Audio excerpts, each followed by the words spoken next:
Hello दोस्तों, welcome back to my channel. और काफ़ी दिनों बाद आप ये शायद व्लॉग देखेंगे।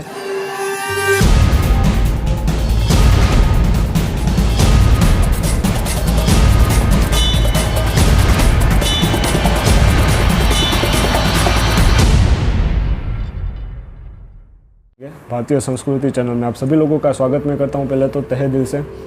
मुझे पता है 2-3 दिन काफ़ी दिनों के बाद मैं ये सब व्लॉग वगैरह सब कुछ शूट कर रहा हूँ।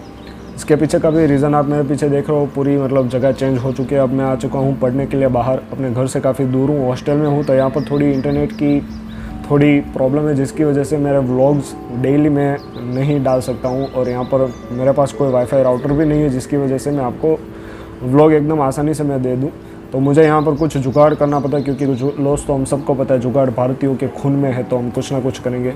तो दोस्तों आज मैं आप सभी लोगों को ये बताऊंगा कि आज का जो टॉपिक है वो है आयुर्वेद के ऊपर, क्योंकि मैं उसकी ही पढ़ाई करने के लिए मैं यहाँ से वहाँ आया हूँ।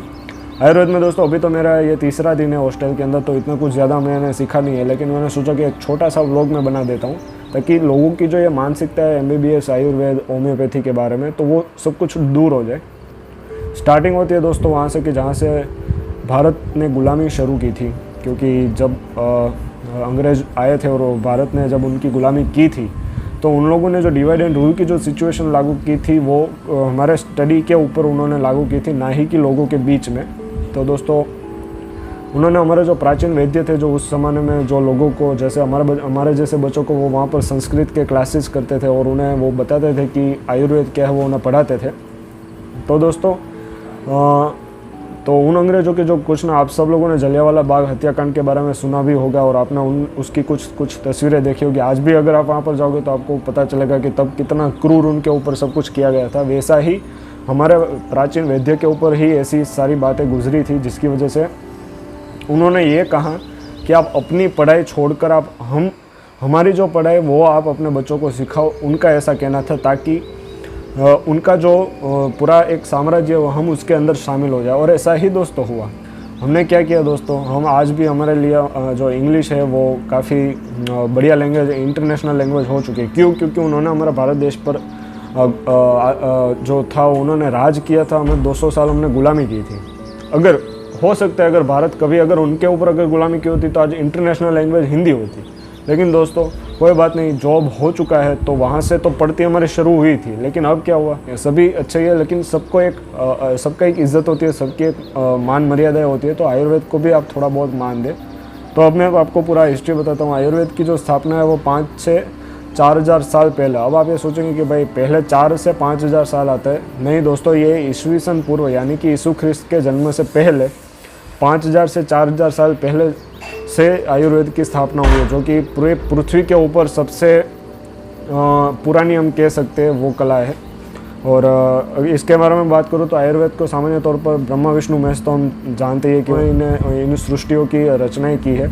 उसमें से ब्रह्मा जी जो है उनके मुख से सर्वप्रथम आयुर्वेद शब्द का उच्चारण किया था। फिर उन्होंने आगे लोगों को प्रसारित किया। अगर उन्हें जो पहले देवलोक तक ही आयुर्वेद सीमित था, देवराज इंद्र के पास था। फिर सर ऐसे लोग थे, मुझे अभी तो इतना नाम नहीं पता है, लेकिन मैं जब डिटेल में मैं पढ़ूंगा तो आपके लिए ऐसी और ना और मैं आपको बताता रहूँगा। फिर जो हमारा भारत के ऋषि थे, लोगों ने कहा कि हमें भी आयुर्वेद सीखना है, क्योंकि अब उस समय में आपको लगेगा कि यार ये कौन सा हमें वहाँ ले जा रहे हैं, यहाँ वहाँ की वो फेंक रहा है। मैं कोई फेंक नहीं रहा हूँ, ये प्रूफ है। और ये जो प्रूफ है वो हमारे ऋग्वेद, यजुर्वेद, अथर्ववेद और सामवेद, इन चारों वेदों में से आपको ये सबूत, आपको पुख्ता सबूत मिल जाएंगे कि जो मैं ये कह रहा हूँ ये बात सच है दोस्तों। तो थोड़ा भरोसा करना सीखिएगा, क्योंकि देखिए ये YouTube का प्लेटफॉर्म है, तो मैं गलत तो मैं बिल्कुल ही नहीं फैलाऊंगा। तो जो है वो सच ही है, ठीक है।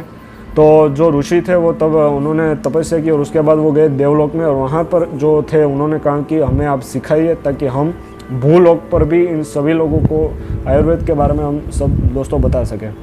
तो इतना थोड़ा बहुत इतिहास था।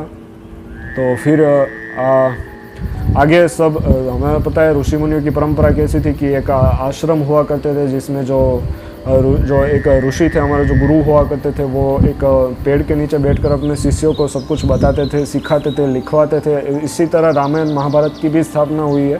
तो मैं आपको दोस्तों बता दूं कि जो फादर ऑफ मेडिसिन और फादर ऑफ सर्जरी जिन्हें कहा जाता है, फादर ऑफ सर्जरी जिसे कहा जाता है वो है सुश्रुत ऋषि, जिन्होंने सर्जरी का उद्भव किया है।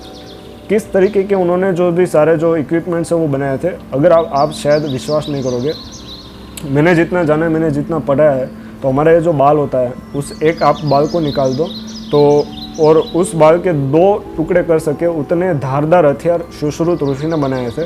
और बात करते हैं फादर ऑफ मेडिसिन की, तो फादर ऑफ मेडिसिन जो है वो चरक ऋषि को कहा जाता है। और इन दोनों की ग्रंथ बनाई है सुश्रुत संहिता और चरक संहिता, जिसकी जो पढ़ाई है वो हमें आयुर्वेद में कराई जाती है। वो मैंने इन 3 दिनों में मैंने सीखा है।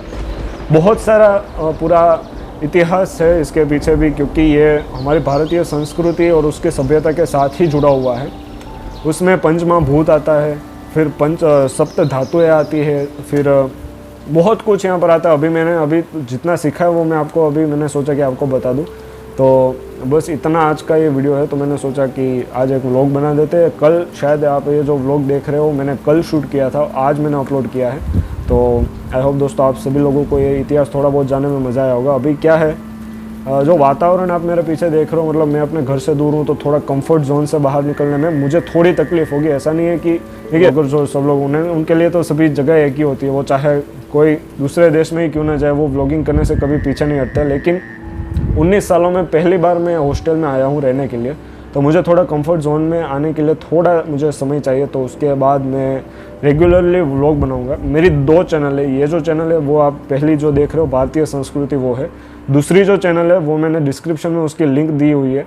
वहाँ पर जो मैं यहाँ पर जो रेगुलर सारा हम जो भी सारा दोस्त सब मस्ती वगैरह सब कुछ करते हैं, हम घूमना जाएंगे, कौन से शहर में हम जाने वाले हैं, वहाँ पर क्या क्या है, उसके बारे में सारा व्लॉग्स जो सेल्फ व्लॉगिंग कहते हैं वो भी मैं आपको वहाँ पर आप देख सकते हो। तो उसे भी जाकर ज़रूर से सब्सक्राइब कीजिए। तो दोस्तों आज के लिए सिर्फ इतना ही व्लॉग में बनाना चाहता था।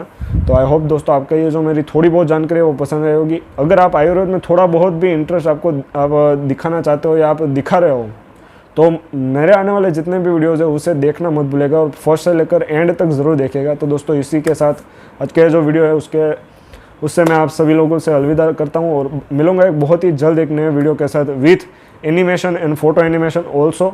तो दोस्तों तब तक के लिए जय हिंद, जय भारत।